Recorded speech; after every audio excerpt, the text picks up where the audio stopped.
Salam damai sejahtera Ibu Bapak dan saudara-saudari yang dikasihi Tuhan Yesus Kristus. Apa kabar Anda hari ini? Senang bisa menyapa Anda kembali melalui sapaan Gembala Sinode GKI pada hari ini.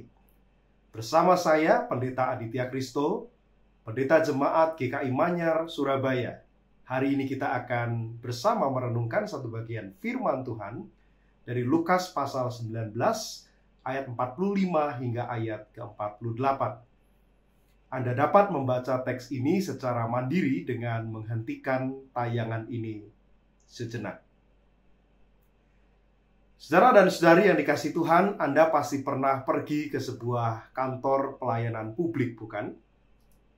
Kalau Anda amati di tempat-tempat pelayanan publik itu biasanya tertera tulisan di dekat pintu masuk berbunyi kurang lebih seperti ini: melayani dengan sepenuh hati.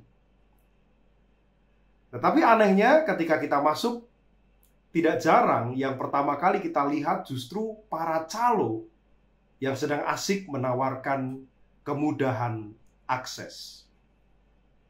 Artinya, orang yang punya uang lebih atau punya kenalan orang dalam cenderung bisa dilayani dengan cepat, sementara orang lain harus rela mengantri, menunggu berjam-jam lamanya. Slogannya memang mulia, melayani dengan hati. Tetapi pada praktiknya seringkali diwarnai dengan kepentingan pribadi atau kepentingan kelompok tertentu. Saudaraku, kira-kira begitulah yang dihadapi oleh Yesus di Bait Allah di dalam bacaan kita hari ini dari Lukas pasal 19 ayat 45 hingga ayat ke-48. Bait Allah seharusnya menjadi simbol keterbukaan Allah bagi semua orang. Maka dikatakan, rumahku adalah rumah doa. Tetapi pada kenyataannya, pada praktiknya, halaman Bait Allah penuh dengan transaksi. Hewan kurban dijual dengan harga yang sangat tinggi. Penukar uang mengambil untung yang tidak masuk akal. Orang yang pas-pasan, orang yang miskin, semakin kekurangan dan semakin terpinggirkan. Saudara, inilah yang memicu kemarahan Yesus. Yesus marah bukan karena ia anti terhadap perdagangan, bukan. Ia marah bukan karena perdagangan itu dipandang semata-mata sebagai hal yang sekuler, tidak. Yesus marah karena ruang perjumpaan umat dengan Allah dialihfungsikan menjadi alat atau menjadi ruang untuk mencari keuntungan pribadi, sementara rakyat kecil kehilangan akses untuk beribadah, untuk berjumpa dengan Allah. Saudaraku, disinilah pesan Injil menyentuh kita. Yesus tidak sedang menciptakan pemisahan atau dualisme antara hal-hal yang duniawi dan yang surgawi, seolah-olah ada ruang yang rohani dan ada ruang yang kurang rohani di dalam kehidupan kita.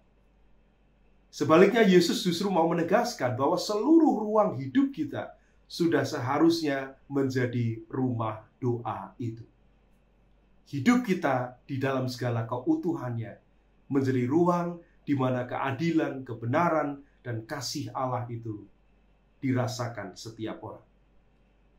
Di dalam bacaan kita, saudara, yang jadi masalah bukanlah pada aktivitas berdagang yang semata-mata dianggap sekuler, dianggap profan, dianggap duniawi.